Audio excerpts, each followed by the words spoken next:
Hello, learners. Welcome to EduRatna. So today, a very important class we are going to have, that is most expected pedagogy questions in LTR और TGT examination. बहुत सारे ऐसे TGTs, LTR या फिर RHT examination, कोई सा भी, अभी KVS का इतना सारा रिक्रूटमेंट आया है, NVS का इतना सारा रिक्रूटमेंट आया है, बहुत सारे जो मतलब स्टूडेंट्स हैं वो प्रिपेयर कर रहे हैं स्कूलिंग के लिए, ठीक है, वेदर इट इज TGT और PGT रिलेटेड एग्जामिनेशन में पेडागोजी बहुत इंपॉर्टेंट रोल प्ले करता है, क्योंकि ये मार्क फिचिंग भी होता है और इसमें बस आपको थोड़ा सा ध्यान देना है, ठीक है।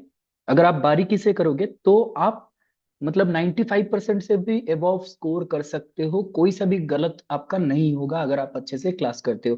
कुछ इसके बेसिक टर्मिनोलॉजीज हैं, कुछ बेसिक चीजें हैं जो आपको पढ़ने हैं। So stay tuned with this platform.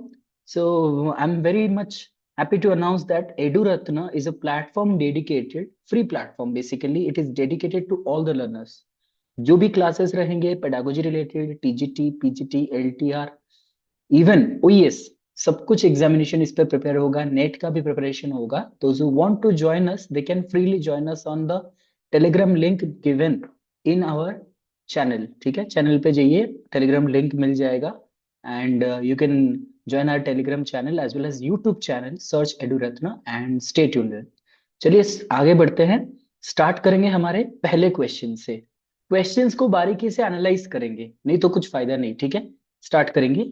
First question, which of the following is not A principle of development. हमने ग्रोथ एंड डेवलपमेंट में या फिर साइकोलॉजी में आपने पढ़ा होगा प्रिंसिपल ऑफ डेवलपमेंट, ठीक है।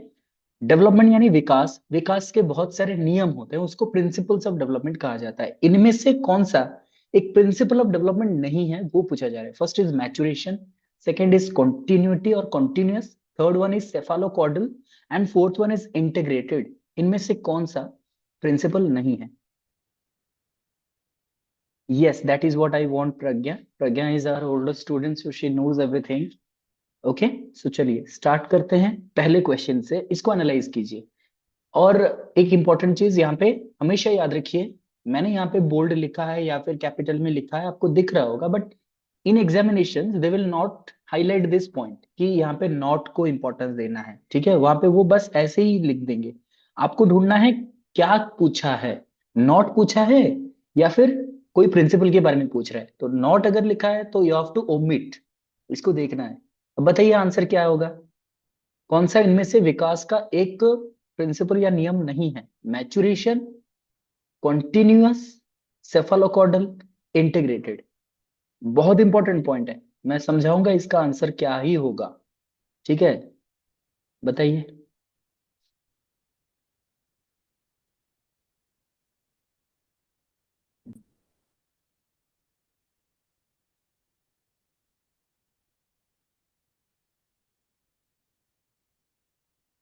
Yes, very good Rajesh, keep answering, ठीक है। अपने आप को रिस्ट्रिक्ट मत कीजिए, आप जितना खुल के आंसर करोगे ना उतना अपने काबिलियत बढ़ेगा। स्टूडेंट्स ऐसे भी हमने देखे हैं, क्योंकि बहुत सारे स्टूडेंट जो सक्सेस पाते हैं उनका स्टोरी पता चलता है बाद में, वो हमें बताते हैं। तो उसमें हमने देखा है जो पहले ओपन अप नहीं करते हैं उनमें आंसर होता है, उनमें टैलेंट होता है, लेकिन वो बोल नहीं पाते। जब बोलना स्टार्ट करते हैं या फिर कहना स्टार्ट करते हैं, फिर बाद में वो बढ़ते ही जाते हैं। पहले 10 गलतियां होती थी, फिर 5 होंगे, फिर 3, फिर 1, ऐसे करके पूरा प्रॉब्लम ही सॉर्ट आउट हो जाएगा, ठीक है। चलिए इसका आंसर हम डिस्कस करेंगे। फर्स्ट क्वेश्चन का आंसर होगा मैचुरेशन। क्यों, वो मैं आपको बताता हूँ। पहले ये डिस्कस कर लेते हैं कौन सा एक्चुअल में डेवलपमेंट के प्रिंसिपल है। First is continuous. आपको पता है कॉन्टिन्यूस का मतलब होता है ये कभी रुकता नहीं है। Development continuous from mother's womb to term. इसका मतलब है माँ के कोख से लेकर के आपके मृत्यु तक डेवलपमेंट, विकास चलता रहता है। It is a continuous process. Cephalocaudal is a principle of development because it refers the movement of development from head towards feet. आपका जो डेवलपमेंट है वो कहाँ से शुरू होता है? वो शुरू होता है ह्यूमन के हेड से और टो तक जाता है, यानी पैर तक जाता है। पहले यहां से डेवलपमेंट, यानी कि डाउनवर्ड्स ये होता है सेफालोकॉडल। और एक है वो है centre to outwards, centre to periphery या फिर सेंटर टू आउटवर्ड्स। इसको क्या कहते हैं, कौन बताएगा इसको? प्रॉक्सिमो डिस्टल कहा जाता है। क्या कहा जाता है? Proximo distal. ठीक है, तो ये प्रॉक्सिमो डिस्टल टेंडेंसी कहलाता है, जो कि सेंटर टू आउटवर्ड्स आपका जो अभ्यंतर यंग आप कहते हो, या फिर आपके इंटरनल ऑर्गन्स पहले डेवलप होंगे, उसके बाद बाहर वाले डेवलप होंगे, that is proximo distal. Cephalocaudal क्या हो गया फिर? Head towards feet, right. Great, head to toe, very good Rajesh, very good Pragya. अब थर्ड में आता है integrated. Development is an integrated process, और डेवलपमेंट इंटीग्रेट्स इटसेल्फ, यानी कि हर एक प्रकार का डेवलपमेंट जुड़ा हुआ होता है। Everything is integrated, physical development, emotional development, spiritual development, जैसे हम कहते हैं ना। तो वैसे आपका जो डेवलपमेंट है, ये एक दूसरे के साथ जुड़ा हुआ होता है। बट मैच्यूरेशन, आप कहोगे सर मैच्यूरेशन क्यों आंसर होगा? क्योंकि maturation, you will find maturation at growth. Growth का क्या मतलब होता है? ग्रोथ स्टॉप्स एट मैच्यूरेशन, ये आपने पढ़ा होगा। हाइट, आपका हाइट बढ़ता जा रहा है, लेकिन एक पॉइंट पे ये आके रुक जाएगा और आगे नहीं बढ़ेगा, that is the point of maturation कहा जाता है। Getting my point? जल्दी फटाफट से 20 क्वेश्चंस करेंगे, टाइम होता जा रहा है आप लोगों का। देखते हैं question number 2। The highest level of need in Maslow's hierarchy is? Abraham Maslow, आपने पढ़ा होगा। सो अब्राहम मैस्लो का जो नीड हायरार्की है जिसको कहते हैं, उसमें सबसे हाईएस्ट लेवल का नीड हायरार्की क्या होता है? यहाँ पे थोड़ा सा छोटा सा मिस्टेक हो गया है, ठीक है, इस पे ध्यान दीजिएगा। ठीक है, ये जो नीड हायरार्की ना, ये अलग से लिखा गया है। इस क्वेश्चन को हम स्किप करने वाले हैं, क्योंकि यहाँ पे थोड़ा टाइपोग्राफिकल एरर हुआ है। बस मुझे यहाँ पे एक छोटा सा चेंज करना है, वो है ब्लूम। ठीक है, छोटा सा चेंज करना है, ब्लूम टैक्सोनॉमी, ब्लूम्स टैक्सोनॉमी के हिसाब से बताना है। ठीक है, बस इसको थोड़ा सा आप नजरअंदाज कीजिएगा। मैस्लो हायरार्की लिख दिया गया है, ये होगा ब्लूम्स टैक्सोनॉमी। ठीक है, ब्लूम्स टैक्सोनॉमी का हाईएस्ट लेवल क्या है? Analysis, synthesis, evaluation, application. बताइए क्या होगा सही आंसर? सभी ने पढ़ा है, सभी ने पढ़ा है highest level of Bloom's taxonomy. Bloom's taxonomy, अब आप कंफ्यूज मत होइएगा। ब्लूम्स टैक्सोनॉमी जो आया था 1956 में, वो ओरिजिनल ब्लूम्स टैक्सोनॉमी है, जिसको बाद में एंडरसन ने 2001 में रिवाइज किया। ठीक है, अगर पूछा जाए revised version of Bloom's taxonomy कब आया था, तो आपको क्या आंसर करना है? 2001। ठीक है, ओरिजिनल वन कब आया था? 1956 में। एंडरसन ने उसको कब रिवाइज किया? 2001 में किया। ठीक है, इसका आंसर बता दीजिए। हाँ, बहुत अच्छे जयश्री, राजेश, बहुत अच्छे। Answer is evaluation. Evaluation is highest. ठीक है, क्या था उसमें पहले, क्या था? मैं बता देता हूँ क्या था। ठीक है, हायरार्की के साथ पढ़ेंगे। हायरार्की क्या था? नॉलेज, पहले क्या था? नॉलेज, उसके बाद अंडरस्टैंडिंग, उसके बाद एप्लीकेशन, उसके बाद एनालिसिस, उसके बाद सिंथेसिस, उसके बाद इवैल्यूएशन। ग्रेट, ठीक है, याद हो जाएगा ऐसे। बस ऐसे ही याद रखना, evolution is the correct answer. आगे बढ़ेंगे क्वेश्चन नंबर 3 पर। The first stage of 5 can be compare to which stage of Robert Gagne है? ये थोड़ा सा एनालिटिकल क्वेश्चन है, आप सभी कर सकते हो, बस थोड़ा सा इस पे ध्यान दो। क्वेश्चन पे पूछ रहा है फर्स्ट स्टेज ऑफ 5 में आप लेसन बनाते हो, तो फर्स्ट स्टेज ऑफ 5 को आप रोबोट ज्ञान के कौन से स्टेज के साथ आप कंपेयर कर सकते हो? Gaining attention, providing learning guidance, elicit performance, providing feedback. इससे पता चलेगा कि how much you are prepared for the examination, क्योंकि 2 दिन में एग्जाम है। अब आप क्या, कितना प्रिपेयर्ड हो, यहीं से पता चल जाएगा। बहुत अच्छे जयश्री, वेरी इंप्रेसिव, बहुत अच्छे, कितना जल्दी आपने आंसर कर दिया। फर्स्ट स्टेप क्या है, ये भी पता होना चाहिए 5 का। ठीक है, तो फर्स्ट स्टेज है एंगेज, बच्चे को एंगेज किया जाता है। सो इसी से आंसर आ गया उनका। बहुत अच्छे जयश्री, राजेश, बहुत अच्छे। इसका आंसर उन्होंने कर दिया है, A is the correct answer, gaining attention. When you enter into the classroom in 5B lesson में, you try to gain the attention of students. आप स्टूडेंट का अटेंशन गेन करना चाहते हो। ठीक है, so you try to get the response from the students, you try to get the attention from the students। जैसे कहते हो ना, good morning everyone, good morning students कहते हो, उसके बाद आप उन्हें कुछ एंगेज करते हो, कुछ एक्टिविटीज में एंगेज करते हो, so that they will give attention to you. ठीक है, आवाज क्लियर आ रही है मेरी? Is my voice clear to everyone, और is it breaking sometimes? Just let me know so that I can improve it। ठीक है, अगर थोड़ा सा कुछ प्रॉब्लम हो रहा है तो। Getting attention is clear, very good, good. Jayshree, बहुत अच्छे। क्वेश्चन नंबर 4 पर चलेंगे। Who is known as the father of social constructivism? Constructivism, constructivism बहुत अच्छा कॉन्सेप्ट है, आपने पढ़ा होगा। कंस्ट्रक्शन का मतलब होता है the child constructs its no knowledge. बच्चा खुद का नॉलेज खुद ही कंस्ट्रक्ट करेगा अपने दिमाग में। अब ये बताइए कि सोशल कंस्ट्रक्टिविज्म के कौन फादर है? ऑप्शन है रॉबर्ट ग्याने, लेव वाइगोट्स्की, जॉन पियाजे, विलियम जेम्स। बता दीजिए। देखिए ये डायरेक्ट क्वेश्चन है, लेकिन इससे पता चलता है आपने कितना कवर किया हुआ है। देखिए आप कितना पढ़े हैं आज तक, उससे पता चल जाएगा। ठीक है, चलिए देखते हैं कौन कौन आंसर करते हैं। बहुत अच्छे राजेश, जयश्री, बहुत अच्छे। Rajesh, check your answer again, it is Lev Vygotsky. अगर हम पूछते कॉग्निटिव कंस्ट्रक्टिविज्म तो जहाँ पियाजे हो जाते, लेकिन सोशल कंस्ट्रक्टिविज्म इज लेव वाइगोट्स्की, क्योंकि उन्होंने कहा हम सोसाइटी से सीखते हैं, that is why it is social. Question number 5 पे चलेंगे। Inclusive education is meant for, inclusive education किन के लिए बनाया गया है? Students with disabilities, student from minority, girls students, all of the above. किन के लिए बनाया गया है? थोड़ा सा स्पीड अप करेंगे, अब से कर सकते हैं ना थोड़ा सा? हाँ, इंक्लूसिव एजुकेशन किन के लिए बनाया गया है? Student with disability, student from minority, girls students, या ऑल ऑफ द अबव? बहुत अच्छे Rajshri, Jayshri, Pragya, I mean Rajesh. Okay Rajesh, okay fine. ए नाम तो नहीं पता चल रहा, फिर भी correct answer, very good. Answer is all of the above, क्योंकि ये सभी के लिए बनता है। इंक्लूसिव मतलब including all, without any barrier, कोई भी बैरियर नहीं रहेगा, ना एज का, ना जेंडर का, ना किसी प्रकार का सोशल कंस्ट्रक्ट का, सभी इसके अंडर में आ जाएंगे। Question number 6।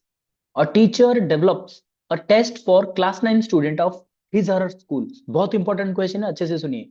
एक टीचर क्या करता है? एक टेस्ट डेवलप करता है 9th क्लास स्टूडेंट के लिए, वो भी अपने स्कूल का ही। इट इज कॉल्ड एज, इस टेस्ट को क्या कहेंगे? Standardize test, universal test, teacher made test, both A and B. सोच समझ के इसका आंसर कीजिए, लेकिन जो पढ़े हैं वो फटाफट से आंसर कर लेंगे। टीचर ने खुद डेवलप किया अपने ही स्कूल के 9th क्लास स्टूडेंट के लिए। अब इस टेस्ट को क्या कहेंगे? Standardize test, universal test, teacher made test, both A and B. बहुत अच्छे जयश्री एंड राजेश, ए, प्रज्ञा, बहुत अच्छे। It is obviously teacher made test and it is not universal. Universal में यानी कि जब हम सभी के लिए अप्लाई करते हैं, ठीक है। when it is not applicable to anybody else but for your students only, जब अपने स्कूल के अपने क्लास के स्टूडेंट्स के लिए आप बनाते हो, that is teacher made test, because it is not generalisable, किसी दूसरे पे ये अप्लाई नहीं हो सकता। बहुत अच्छे। Question number 7। Which of the following is not an objective of formative assessment? Formative assessment का कौन सा एक ऑब्जेक्टिव नहीं है? अच्छे से पढ़िए। Providing feedback to learners, finding out the learning difficulties, and to modify teaching strategies to promote student to the next class. इनमें से कौन सा एक फॉर्मेटिव असेसमेंट का ऑब्जेक्टिव नहीं है? ठीक है, थोड़ा सा स्पीड अप करेंगे। चलिए बहुत अच्छे, वेरी गुड, बहुत अच्छे। Jayshri, Rajesh, Pragya, very good. Answer is D. अब देखिए ये किसका गोल है फिर, मुझे बता दीजिए। फॉर्मेटिव असेसमेंट जो करते हैं वो फीडबैक देते हैं, रेनफोर्समेंट दिया जाता है, लर्निंग डिफिकल्टीज हम फाइंड आउट करते हैं, बच्चे का क्या प्रॉब्लम हुआ है, कैसे इंप्रूव करा जा सकता है।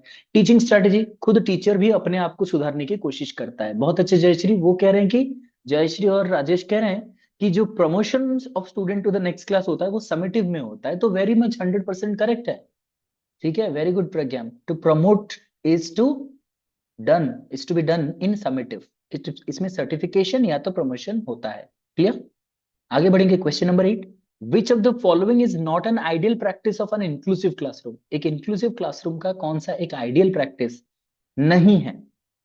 Calling a student by his disabilities, conducting equal examination for all, teaching through multimedia, that is multimedia approach, remedial learning for the slow learners।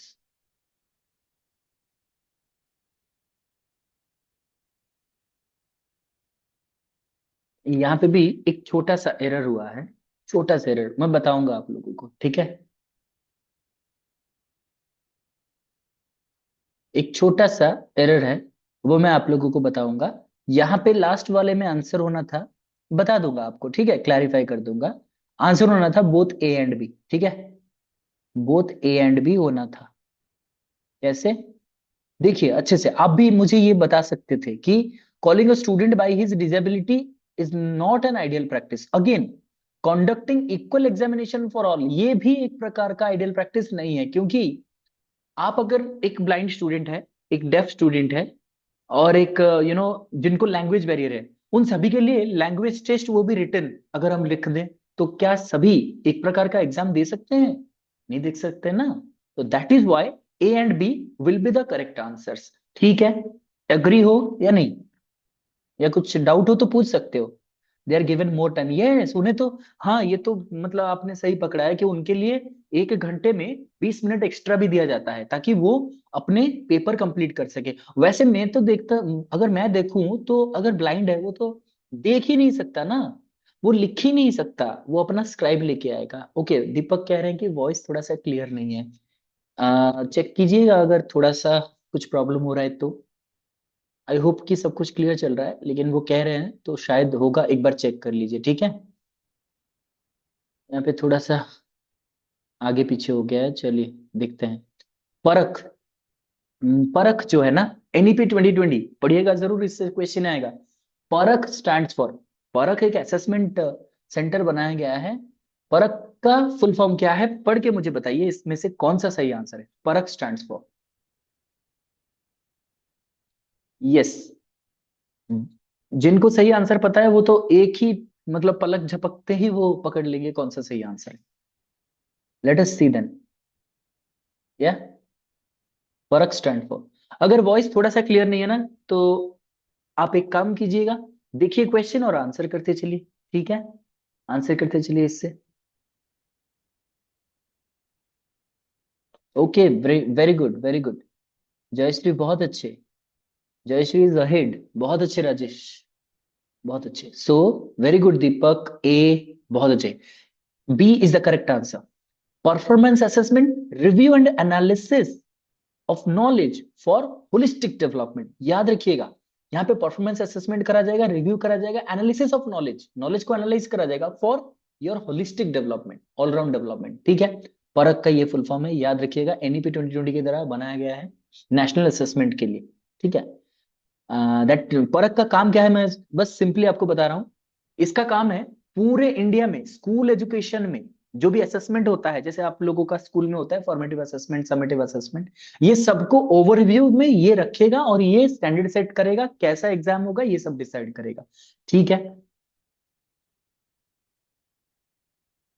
Discuss करेंगे प्रज्ञा, थोड़ा सा डिस्कस करें, क्या है ना, हम अभी 20 क्वेश्चन डिस्कस कर लें, उसके बाद हम और एक क्लास ला रहे हैं जिसमें एमसीक्यूज भी होंगे, और उसमें थोड़ा प्रोलॉन्ग डिस्कशन करेंगे, ठीक है, क्योंकि टाइम ज्यादा हो रहा है, तो कुछ स्टूडेंट्स मतलब ज्यादा लेट होने से स्टे बैक नहीं कर सकते ना, तो इसलिए ठीक है, करेंगे, पूरा डिस्कस करेंगे। TPACK stands for, TPACK as a teacher you should know what is TPACK. TPACK use करते हैं टीचर पढ़ाने वक्त, तो उसको क्या कहा जाता है? Teaching pedagogy and communicative knowledge, technological pedagogical and content knowledge, teaching pedagogical and content knowledge, technological practical and content knowledge. बताइए क्या होगा सही answer? As a teacher you should know all this things. बहुत अच्छे, इंप्रेसिव जयश्री। और कोई? Very good, ए प्रज्ञा दास, राजेश बहुत अच्छे। B is the correct answer, technological pedagogical and content knowledge. As a teacher, आप एक टीचर हो, अभी एलटीआर एग्जामिनेशन दोगे, क्वालिफाई करोगे तो आप टीचर बनोगे, so you should have technological knowledge, यानी कि how to use technology in teaching first. Pedagogical knowledge जो अभी आप पढ़ रहे हो, जो एग्जाम आप दे रहे हो अभी, जो मैं जो टेस्ट करा रहा हूँ आप लोगों का, जो क्वेश्चन दे रहा हूँ, that is about pedagogy, how to teach, the art and science of teaching. Then content knowledge, मैं पॉलिटिकल साइंस का टीचर हूँ, मुझे पॉलिटिकल साइंस से नहीं पता, तो अगर मेरे पास पॉलिटिकल साइंस का नॉलेज है, चाहे मेरे पास कितना टेक्नोलॉजी और पेडागोजी का नॉलेज हो, मैं एक अच्छा टीचर नहीं बन सकता। So a good teacher, an ideal teacher should have TPACK, यानी technological knowledge, pedagogical knowledge and content knowledge, सभी का सभी होना चाहिए।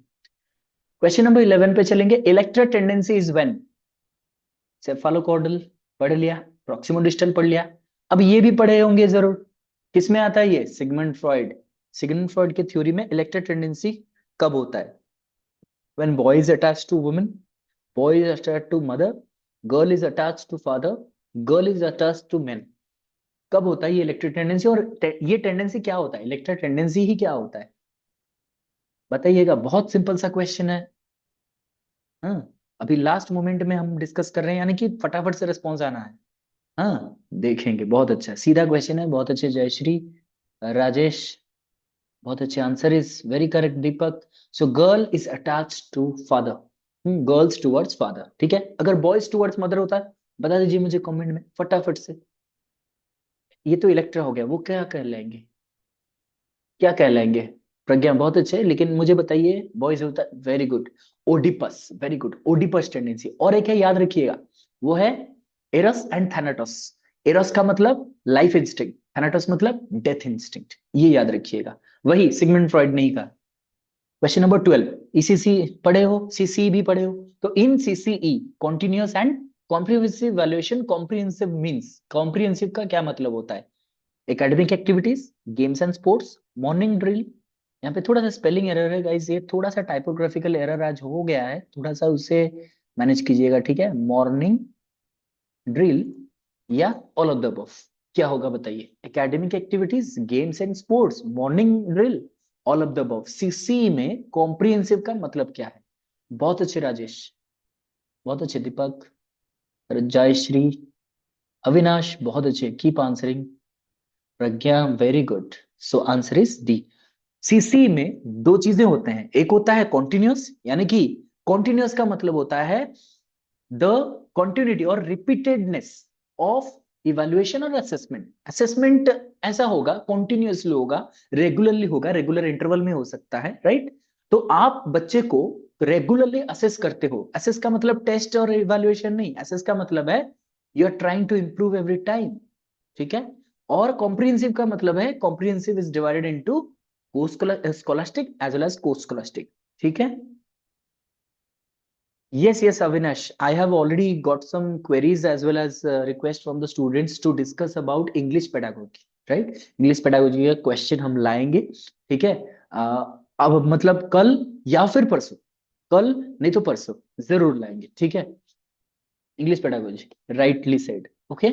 सो कोर्स स्कॉलास्टिक में क्या आ जाता है? Game, sports, morning drill, your any activities apart from your academics, ठीक है। अभी भी वॉइस क्लियर नहीं है दीपक? Okay, if anything happens from my side, then I apologize for that. But what I can do, because my internet is connected firmly, but I think some network issues are there. ठीक है, तो कोई नहीं, आप question देखिए और answer कीजिए इसका। अगर कुछ प्रॉब्लम हो रहा होगा तो नेक्स्ट क्लास में हम सॉर्ट आउट करेंगे। बढ़ेंगे question number 13, who believes learning as a process of continuous reconstruction of experience. हम थोड़ा सा डेफिनेशन में आ जाएंगे लर्निंग के। किसने कहा है लर्निंग एक कॉन्टिन्यूअस रिकंस्ट्रक्शन ऑफ एक्सपीरियंस है? ये किसने कहा है? ऑप्शन देखिए, जहां पियाजे, अल्फ्रेड बिने, जॉन डवे, जेन जैक रूसो। आपने नाम तो बहुत सुने हैं इन सभी का। हाँ बताइए कौन है? जयश्री ऑलरेडी आंसर दे चुके हैं, बहुत अच्छे Jayshri. Rajesh, Avinash, Pragya, very good. John डुवे, John डुवे जो कि प्रैग्मेटिज्म पे बिलीव करते थे, ठीक है। और ये कहते थे experience at the cornerstone of learning, इसलिए कहते हैं learning as a continuous process of reconstruction of experiences, ठीक है। बहुत अच्छे, आगे बढ़ते हैं क्वेश्चन नंबर 14 पर। क्या है क्वेश्चन? देखिए, ये थोड़ा सा पढ़ने वाला क्वेश्चन है, पढ़िए इसको अच्छे से। If you are teaching to a class where the learners are not in a mood to attend the class, जैसे कि हो सकता है आप मेरे क्लास को मतलब अटेंड कर रहे हो लेकिन आप इस मूड में नहीं हो पढ़ने का, then which law of E L Thorndike is violated here? मैंने कहा था टाइपोग्राफिकल एरर थोड़ा सा है, विच इज लिखा है, इज नहीं होगा। विच law of E L Thorndike is violated here, ठीक है। मैं अभी आप लोगों को समझा रहा हूं इसलिए आप जल्दी आंसर कर पा रहे हो, लेकिन एट द एग्जामिनेशन सेंटर आपको क्या करना है? अच्छे से सुनिए, क्वेश्चन को अच्छे से पढ़िए, read the question very carefully, then only go for the answer. थोड़ा सा टाइम लग सकता है लेकिन क्वेश्चन अगर अच्छे से पढ़ोगे आंसर अच्छे से कर सकते हो, ठीक है। तो आप एक क्लास में पढ़ा रहे हो, बच्चे मूड में नहीं है लेकिन आप पढ़ा रहे हो, ईल थॉर्नडाइक का कौन सा लॉ यहाँ पे वायलेट होता है? Law of readiness, law of effect, law of practice, law of attitude, बताइए। मैं आप लोगों को बस हिंट दे रहा हूं कि ईल थॉर्नडाइक जो है ना, इनके पास दो प्रकार के थ्योरी थे, एक था प्राइमरी थ्योरी और एक था सेकेंडरी थ्योरी, ठीक है। और जो भी एग्जाम में आते हैं वो ज्यादातर प्राइमरी थ्योरी के बारे में बात करते हैं, ठीक है। और वो तीन थ्योरी आपको पता ही है, यहाँ पे लिखा भी है, रेडीनेस, इफेक्ट एंड प्रैक्टिस, ठीक है। हाँ वो तो थ्योरी है प्रज्ञा, आंसर बताइए इनमें से कौन सा थ्योरी वायलेट हो रहा है? Very good Jayshree, Deepak, very good. So answer is law of readiness. ठीक है, लॉ ऑफ रेडीनेस को आप वायलेट कर रहे हो, क्योंकि स्टूडेंट ये क्या कहता है लॉ ऑफ रेडीनेस, अगर कोई ऑब्जेक्ट आई मीन कोई एक वस्तु सब्जेक्ट जो भी है या फिर कोई इंसान है, अगर रेडी नहीं है लर्न करने के लिए, उसको कितना भी लर्न करा लो वो लर्न नहीं करेगा। तो स्टूडेंट मूड में नहीं है, आप पढ़ा रहे हो उनको, तो फिर you are violating the rule of law of readiness. ठीक है, क्वेश्चन नंबर वही 13 गया, 14। Which of the following is not a role of SMC. SMC क्या है? School management committee. तो इनमें से कौन सा उनका रोल नहीं है? To prepare SDP, to review school practices, to raise funds for school, to conduct meetings in regular interval. अब एसडीपी क्या है, मुझे कोई बता सकता है क्या? To prepare SDP, to review school practices, to raise funds for school, to conduct meetings in regular interval. Yes, फिर आंसर बता दीजिए पहले। Very good Jayashree, Jayashree answer बता दे रहे फटाफट से। School development plan, SDP means school development plan. तो एसएमसी का कौन सा रोल नहीं है पूछा जा रहा है? First option is to prepare school development plan and to review school practices, to raise funds for school और to conduct meetings in regular interval. Deepak check your answer again, बताइए इसका आंसर क्या होगा। अब मैंने सारे ऑप्शन भी मैंने एक्सप्लेन कर लिया, एग्जाम में वो तो कोई नहीं करेगा आपके लिए, तो आपको खुद ही करना पड़ेगा। ठीक है, बहुत अच्छे।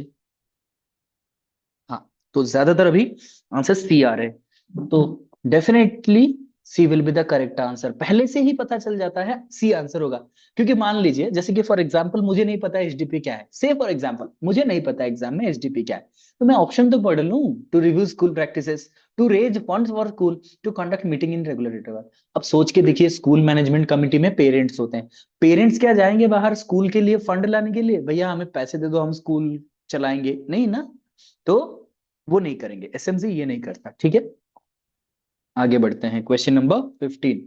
इन fear of the punishment by the teacher a student completes his और her homework, this type of motivation is. एक पनिशमेंट के डर से टीचर कहीं पनिशमेंट ना दे इसलिए स्टूडेंट अपना होमवर्क कंप्लीट कर लेता है, इस प्रकार के मोटिवेशन को क्या कहा जाता है? Inter motivation, intrinsic motivation, external motivation, intuitive motivation. Simple as it is, बहुत सिंपल एग्जाम मतलब क्वेश्चन दिया गया है यहाँ पे।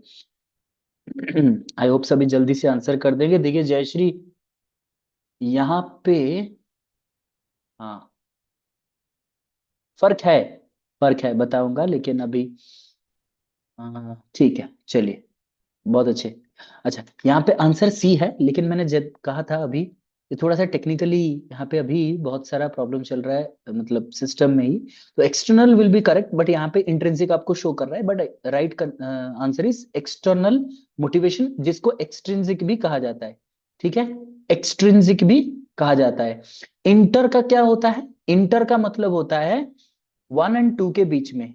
ठीक है, एक और ये दो, इन दोनों के बीच में होता है तो इंटर। जैसे कि पर्सन ए और पर्सन बी के बीच में जब कंपैरिजन होता है तो इंटर होता है। जब पर्सन ए अपने अंदर ही अंदर अपने आप को अगर एनालाइज कर रहा है, दैट इज इंट्रा। ठीक है, इंटर एंड इंट्रा। ठीक है Pragya, I hope it is clear. So external motivation, it is external और एक्सट्रिंसिक मोटिवेशन। ठीक है, अब बढ़ेंगे नेक्स्ट क्वेश्चन पर। हाँ, question number 16। A student feels low by comparing himself or herself to another student. He or she may develop. बहुत बार ये हम करते हैं, जैसे कि फॉर एग्जाम्पल आप अपने आप को, आप बहुत टैलेंटेड हो लेकिन अपने आप को किसी और एक स्टूडेंट के साथ आपने कंपेयर कर लिया और खुद को लो फील कर रहे हो, अरे मेरा तो नहीं होने वाला है, वो बहुत ज्यादा टैलेंटेड है, ये सोच लेते हो। ही और शी में डेवलप, उसके अंदर क्या डेवलप होगा? Instinctive anxiety, inferior complexity, internal conflict of interest, all of the above. क्या इसमें डेवलप होगा? ये सोच समझ के आंसर कीजिएगा, यहाँ पे डाइवर्ट मत होना। ठीक है, आराम से सोच समझ के आंसर कीजिए। बहुत अच्छे जयश्री, लग रहा है 20 आउट ऑफ 20 कर लेंगे। ठीक है अविनाश बहुत अच्छे, प्रज्ञा बहुत अच्छे, सभी का सही आंसर हो गया। मुझे लगता था कि शायद कोई डाइवर्ट हो जाए, लेकिन सभी तो सही आंसर कर रहे हैं, बहुत अच्छे। दीपक, क्वेश्चन ज्यादा इजी हो जा रहा है क्या? मतलब यही क्वेश्चन आता है, ऐसे ही लेवल से आता है, लेकिन आपने तो सभी सही आंसर कर दिए। ठीक है। इंफीरियर कॉम्प्लेक्सिटी तब आता है जब मैं अपने ग्रुप का किसी के साथ भी अगर कंपेयर करके खुद को नीचा मानूं। उसका अच्छा है, वो अच्छा स्कोर किया हुआ है, वो अच्छा स्टूडेंट है, मैं तो नहीं हूं। तो मेरे में एक माइनर फीलिंग आएगा, यानी कि माइनॉरिटी वाला फीलिंग आएगा कि मैं तो कुछ भी नहीं हूं उसके सामने। That becomes inferior complexity. ठीक है, बहुत अच्छे। क्वेश्चन नंबर 17, ये भी थोड़े मतलब थोड़ा सा पढ़ने वाला क्वेश्चन है। In a classroom practice where students are given study materials and they come prepared with their doubts to the class before the actual teaching is imparted to them is called। ये question अगर सही कर दिया ना तो फिर you are prepared. ठीक है, मैं मेरे तरफ से मैं कह दूंगा यू आर प्रिपेयर्ड। एक क्लासरूम में जब एक स्टूडेंट्स, मतलब मान लीजिए एक क्लास है, स्टूडेंट्स को मैं पहले से ही मटेरियल दे दूंगा, वो पढ़ के आ जाएंगे, अपना डाउट्स लेके आएंगे। लेकिन मैंने अभी तक टॉपिक पढ़ाया नहीं, मैंने पेडागोजी पढ़ाया नहीं, लेकिन मटेरियल दे दिया, बच्चे पढ़ के आ गए और डाउट लेके आए हैं क्या क्या उन्हें पूछना है, लेकिन मैंने अभी तक पढ़ाया नहीं है। आज मैं टॉपिक स्टार्ट करने वाला हूँ, उनका डाउट क्लियर करने वाला हूँ, उसको क्या कहेंगे। मैंने समझा दिया, लेकिन याद रखिए एग्जाम में कोई नहीं समझाएगा, तो आपको ही पढ़ना है, आपको समझना है। इसको क्या कहेंगे? Fun based learning, collaborative learning, flipped learning, blended learning. सोच समझ के आंसर कीजिए, जो आंसर कर देगा मैं सोचूंगा he or she is prepared for the examination। यानी कि जैसे मैंने कहा था, जय श्री, 20 आउट ऑफ 20, राइट। ठीक है, बहुत अच्छे जय श्री। दीपक चेक योर आंसर अगेन। बाकी सब आंसर कीजिए, क्यों आपको नहीं बनना है परफेक्ट? आंसर कीजिए, सही हो सके गलत हो सके, लेकिन रिस्पॉन्स करना सबसे इंपॉर्टेंट होता है। Very good Rajesh. राजेश भी टॉप प्रिपेयर किए हुए हैं अपने आप को। ठीक है, चलिए, मुड़ के मत देखिएगा, ऐसे ही आगे बढ़ते रहिए। यहाँ पे भी मैंने कहा था आप लोगों को, यहाँ पे थोड़ा सा टेक्निकल एरर है लेकिन मैं आप लोगों को सही आंसर बता देता हूँ, that is flipped learning. Flipped learning क्या होता है? उल्टा। फ्लिप मतलब उल्टा, ठीक है, फ्लिप्ड मतलब रिवर्स। जैसे आप क्या करते हो, फ्लिप लर्निंग का कॉन्सेप्ट क्या है कि जब आप क्या करते हो क्लासरूम में, आप पढ़ाते हो और स्टूडेंट जाकर के घर पे और ज्यादा पढ़ते हैं, उनको डाउट होता है, लेकिन वो डाउट आके नहीं पूछते नेक्स्ट क्लास, मतलब पूछना चाहिए, लेकिन वो अगर मान लीजिए 30 स्टूडेंट्स है, 30 doubts are there, then how can I take class? तो वो नहीं पूछते हैं। अगर पूछते भी है तो टीचर क्या करते हैं, बैठ जाओ, तुम्हें कुछ नहीं पता, बैठ जाओ, ऐसे करते हैं। तो इसलिए ये फ्लिप्ड लर्निंग लाया गया कि हम स्टूडेंट्स को रेडीमेड मटेरियल ऑलरेडी दे देंगे, तुम जाओ पढ़ो, जो भी डाउट होगा पढ़ने के बाद, जरूर बहुत सारे डाउट होंगे, वो डाउट हम क्लास में इंक्लूड कर देंगे, पढ़ा देंगे। अब देखिए, पढ़ाई भी हो गया, डाउट भी क्लियर हो गया, तो बच्चा सीख भी गया। Learning by themselves, right. So it is flipped learning. बहुत अच्छे। So you all are ready for examination, I assume so। So question number 8 पे 18 पर चलेंगे, ये एनईपी 2020 से है। याद रखिए, when was the NEP 2020 draft approved by the Union Cabinet of India? 2020 का एनईपी 2020 का ड्राफ्ट दिया गया था, कस्तूरी रंगन कमेटी ने दे दिया था। उसको कब यूनियन कैबिनेट ने अप्रूव किया? 12 जून 2020, 2 जुलाई 2020, 29 जुलाई 2020 और 2 नवंबर 2020। कब हुआ था? अभी रिसेंटली हमने उसका 5 साल कंप्लीशन उसको सेलिब्रेट किया था। ऑप्शन क्या होगा बताइए? बहुत अच्छे जयश्री, राजेश, बहुत अच्छे, बहुत अच्छे दीपक। सो आंसर इज डेफिनेटली सी, 29 जुलाई 2020। बहुत अच्छे अविनाश। तो इसी दिन यूनियन कैबिनेट ऑफ इंडिया ने इसको अप्रूव किया था, राइट। क्वेश्चन नंबर 19 पे चलेंगे। Which of the following is a type of objective type test? Objective type test इनमें से कौन सा है, पूछ रहा है। ऐसे type test, MCQ type test, fill in the blank, both B and C. Easy सा क्वेश्चन है, आंसर कीजिए आराम से। बहुत अच्छे राजेश, प्रज्ञा, जयश्री, अविनाश, दीपक, बहुत अच्छे, सभी का सही answer. Objective type test MCQ और फिल इन द ब्लैंक्स होते हैं, ऐसे नहीं होता है, वो सब्जेक्टिव टाइप में आ जाते हैं। और दो क्या बाकी रह गए एमसीक्यू के अलावा, क्या रह गए? True false and one word answer, जिसको कहते हो सब्स्टिट्यूशन जैसा होता है, राइट। मैच द फॉलोइंग भी रहता है ना उसमें, मैच द फॉलोइंग भी अगर देखा जाए तो और भी एक आता है, जैसे ट्रू फॉल्स कहते हो वैसे यस नो का भी आ जाता है, ठीक है। ओपन एंडेड क्लोज एंडेड अलग है प्रज्ञा, वो हम डिस्कस करेंगे बाद में। ओपन एंडेड क्लोज एंडेड अलग होता है, ठीक है। क्लोज एंडेड ओपन एंडेड किस में होता है पता है? जब आप सब्जेक्टिव आंसर देते हो। ओपन एंडेड मतलब आपका कोई सीमा ही नहीं है, आप ओपन एंडेड कर सकते हो, ठीक है। और अगर आप उसमें कोई सा भी रेस्ट्रिक्शन कर देते हो, वो रेस्ट्रिक्टेड टाइप में आ जाता है, और उसको हम लोग कहते हैं क्लोज एंडेड, ठीक है। हाँ, and the last question of the day is a type of learning disability where the student is unable to write letters through proper structure is called, जैसे कि वो ए बी मतलब प्रॉपरली वो नहीं लिख सकता। A type of learning disability where student is unable to write letters through proper structure is called dyslexia, dysgraphia, dyscalculia, ADHD, attention deficit hyperactivity disorder. बताइए क्या आंसर है? बहुत अच्छे राजेश, जयश्री, दीपक, अविनाश, प्रज्ञा, वेरी गुड। तो सभी का 20 आउट ऑफ 20 सही हो गया ना। डिसग्राफिया, लिखना मतलब ग्राफियन, लिखना इंग्लिश में इसको कहा जाता है ग्राफियन। सो राइटिंग डिसऑर्डर का मतलब है डिसग्राफिया।